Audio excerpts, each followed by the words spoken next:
que isso seja um dos fatores, né, que faz as pessoas reagirem a planejamento, porque o planejamento ele ainda é uma fase conceitual, é um momento de pensar. Agora, se você ficar só no pensar, não vai adiantar nada, não vai acontecer. Né? Você tem que agir, você tem que empreender, você tem que fazer acontecer. A gente já precisa fazer mais um intervalo, nós vamos dar uma paradinha e voltamos já já para continuar a conversar sobre planejamento estratégico. Vamos lá. Cabeça pra cima, cabeça pra cima. Pois é, cabeça para cima hoje aqui com você, conversando sobre planejamento estratégico. Você acredita em planejamento? Você é um empreendedor? Você tem um pequeno ou um grande negócio? Mas além de tudo isso, planejamento, ele só se aplica para negócios ou ele se aplica para a vida da gente também? A vida da gente comporta planejamento estratégico? Acredito que o tempo todo. Até falei lá no começo daquele final de ano que todo mundo faz, né, as promessas para o próximo ano. Aí você vê a grande diferença. Alguns cursos até de planejamento estratégico, o pessoal pede para você escrever uma carta para você mesmo e guardar e abrir montar suas metas e abrir no final do ano e ver o que você fez. Quando você tem essa atitude de pautar aquilo que você quer, te força a tentar realizar aquilo. Aí foge um pouco do sonho e passa a ser mais pautável, mais real. Eu acho que para tudo, não para a empresa, mas para a pessoa. Se você tem que saber onde você quer chegar. Eu quero ser um dos melhores advogados do Rio de Janeiro, ou o melhor advogado do Rio de Janeiro. O que eu vou fazer para isso acontecer?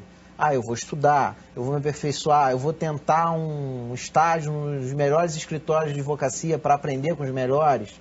Então, a gente tem o exemplo do Lula, que foi o nosso presidente. Ele batalhou para ser presidente da República durante anos a fio. Desde sindicalismo lá, e foi brigando, ele chegou. É o maior exemplo de uma pessoa que persistiu num objetivo. Será que ele não planejou? A última campanha dele, por exemplo, que ele mudou toda a estratégia de campanha dele para mudar a imagem, marketing pessoal dele para poder alcançar um público que ele não alcançava para ter maior número de votos. Será que ele não fez planejamento? Não é um planejamento pessoal? Ou será que é só profissional? Não, eu acho que é pessoal também, que a gente faz parte da gente planejar o tempo todo. A gente faz isso. Só a diferença é quem põe no papel, quem vê onde eu estou chegando, onde eu estou errando para alcançar aquilo, e quem simplesmente põe o sonho e espera que aquilo vá acontecer ao léu. Pode ser que aconteça, mas quem monta um roteiro costuma ter um resultado melhor. Você escreveu um livro, Ricardo. Você planejou escrever esse livro? Isso foi uma meta estratégica na tua vida? Como é que você fez isso? Como é que você chegou lá? A ideia do livro surgiu... eu milito muito na área de empreendedorismo e fiz parte de um projeto que apoia pessoas que querem empreender. Recebi um benefício nesse projeto na época e depois passei a ser um voluntário no projeto. Numa dessas palestras que eu dei para esses jovens, aquilo que eu achava que para mim era muito óbvio, que fica óbvio depois que você pratica, aquilo fica muito fácil para você, para quem estava começando não era fácil. Aquilo que eu achava óbvio, para eles era a grande sacada. E aí eu vi que, poxa, eu tenho que dividir esse conhecimento que eu aprendi na prática, não através do acadêmico, mas também por ele, mas não necessariamente por ele, que essa prática de quem montou uma empresa, de quem começou com muito pouco e ganhou mercado e hoje tem uma pequena empresa, ajudava eles que estavam começando. Então daí veio a ideia. Da ideia até o livro ficar pronto, foi uma jornada. Você começa a escrever e aí você vê que tem que mudar as coisas, você tem que fazer planejamento, porque você tem que ver como é que você vai vender o livro, que é a editora que você vai lançar, como é que você vai divulgar, como é que você vai fazer o marketing do livro, onde você pode conseguir que as portas se abram. Se você não planejar tudo isso, não tem como você alcançar. E fala a verdade pra gente, nessa tua história, você primeiro planejou e você seguiu os passos do que você tinha planejado, ou você pensou em fazer e você foi por etapas e descobrindo coisas à frente que você precisaria fazer para poder garantir o teu sucesso? Você chegou a avaliar fatores críticos de sucesso? Essas coisas que a gente fala no planejamento, como é que é? primeiro eu tinha um sonho. E eu persegui esse sonho desde criança. Eu queria ser empreendedor. Eu comecei meu primeiro empreendimento vendendo picolé no trem, com 12 anos. Então, eu queria muito ser dono. Não existia a palavra empreendedora, a cultura do empreendedor é muito nova no Brasil. Há 10 anos ninguém sabia que palavra era essa, há 15 anos nem se fala. Hoje muita gente ainda se enrola para falá-la, né? E que é uma palavra feia, né? O Luciano Huck disse uma vez num evento que é uma palavra horrível, não é nada vendável. Eu tinha um sonho, mas eu não conseguia realizar justamente porque eu errava. Eu não planejava, eu não pesquisava, e eu cometia erros e depois, quando eu fracassava, eu olhava, meu sonho foi derrotado. E aí eu olhava e, com a visão crítica e falava, meu Deus, onde que eu errei? O que aconteceu? Isso me forçou a começar a planejar. No outro eu errei assim, nesse eu posso fazer isso ou aquilo para não cair no mesmo erro. E aí eu comecei, na época acho que eu nem tinha essa visão de que isso era um planejamento estratégico, o conceito. E aí eu fui procurar empresas, associações que apoiavam os empreendedores, e lá eu comecei a aprender um pouco mais sobre pesquisa de mercado, sobre marketing, sobre produto. Tudo isso me abriu um outro mundo. Daí até o negócio acontecer ainda levou algum tempo, mas o índice de resultados positivos começou a aumentar muito. Por isso que hoje eu vendo muito peixe que, desde o vendedor do sinal a quem tem uma grande empresa, tem que planejar. Se não planejar, fica muito mais difícil. Mário, você tem trabalhado com projetos, né? Quando a gente pensa em projeto parece que ele já é um sinônimo de planejamento. Isso. É assim mesmo? Qual a diferença entre um planejamento estratégico e um projeto? É provocativa a pergunta. Obrigado. A diferença entre um planejamento estratégico e um projeto, ele não tem, porque não tem diferença, ao meu ver. Porque quando você faz um projeto, você prevê as ações que ali vão acontecer, para que você possa apresentar ao Ministério da Cultura, para que isso possa passar pelos pareceristas e eles o seu projeto vai deixar de ser proposta cultural para ser um projeto. Aí sim vira um projeto, mas o começo é proposta cultural. E ele não, você organizando, você tem todos os fatores, né?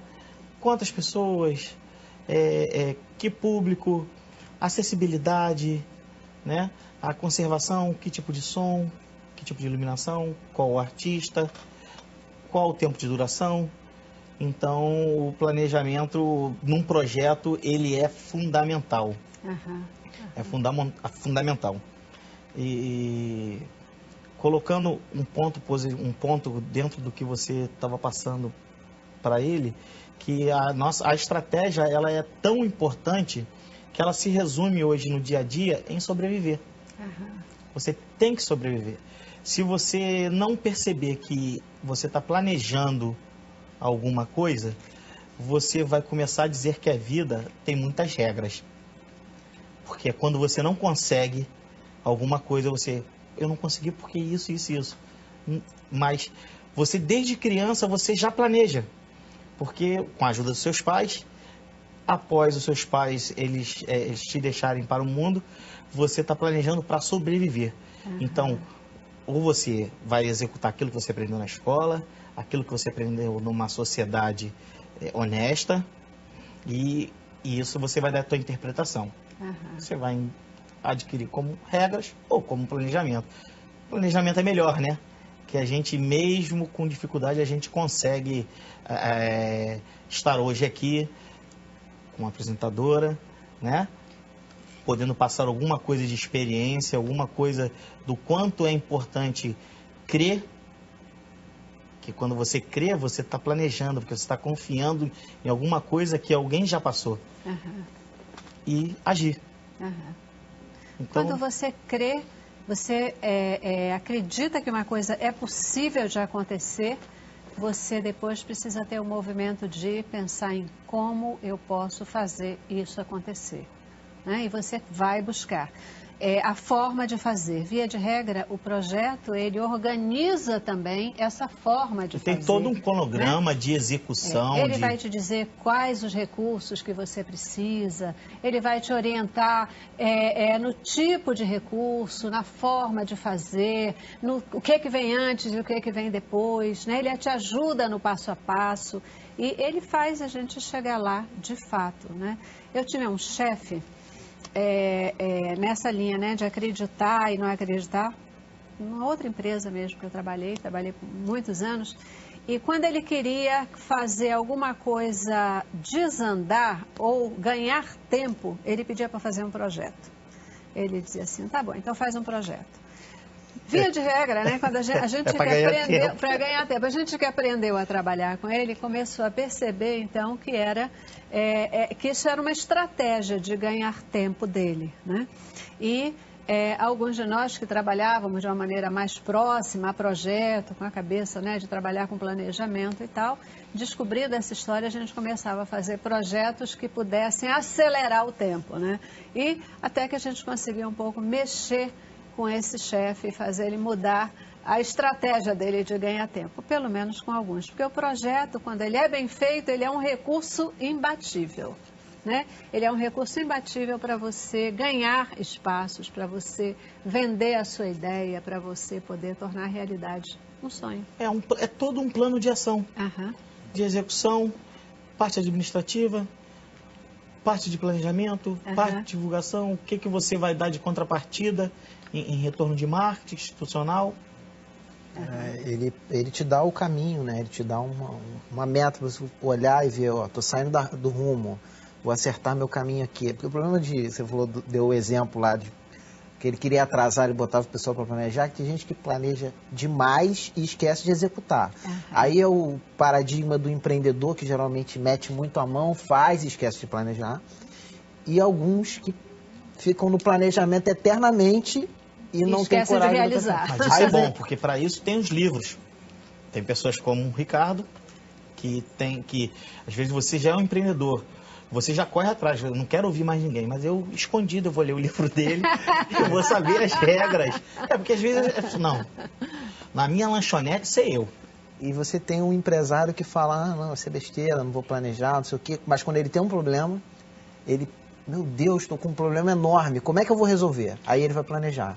Pois na verdade, até um dos objetivos da gente estar fazendo esse programa e falando sobre esse tema, é para desmistificar um pouquinho, fortalecer e desmistificar, né? Uma coisa muito difícil, né? A questão do planejamento. Fortalecer no sentido de dizer, a gente planeja o tempo todo, né? A vida da gente, quanto mais planejada, mais sucesso a gente pode ter. Os negócios da gente da mesma forma, né?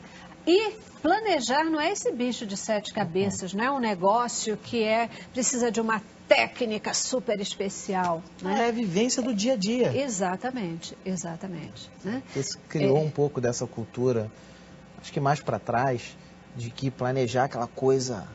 E toda vez que tem planejamento, é porque a empresa vai fazer corte e cabeças vão rolar. Não é por aí, gente. Hoje a gente vê, o brasileiro já está alcançando mais essa cultura, até porque está lendo mais, está estudando mais, o nível acadêmico do brasileiro aumentou muito. E a gente hoje está em pé de igualdade com qualquer país do mundo. Verdade. Apesar de ainda sermos considerados país em desenvolvimento, que para mim não somos mais... nós estamos em pé de igualdade com todo mundo. Tá a crise rolando no mundo aí e o Brasil está muito bem. Isso é fruto de planejamento. O Brasil passou a planejar muito mais, até enquanto governo. Apesar de ter todos os seus problemas, começou a olhar o mercado externo. Começou a olhar e falar, meu Deus, quando a bolsa mexe lá, afeta tudo aqui, o que eu posso planejar para prever esse cenário? Quando acontecer, o que eu vou fazer? É o famoso plano B. Se você não tem um plano B, quando o problema acontece e o teu A deixa de funcionar, você fica perdido. Para onde eu vou? O que eu vou fazer agora? Exatamente. Se você planejou, inclusive um plano de contingência, que é para resolver quando o seu plano A não funciona, qual o B, C, D que eu vou usar? Se você não pensou nisso, pensar na hora demora muito mais do que se você pensou antes.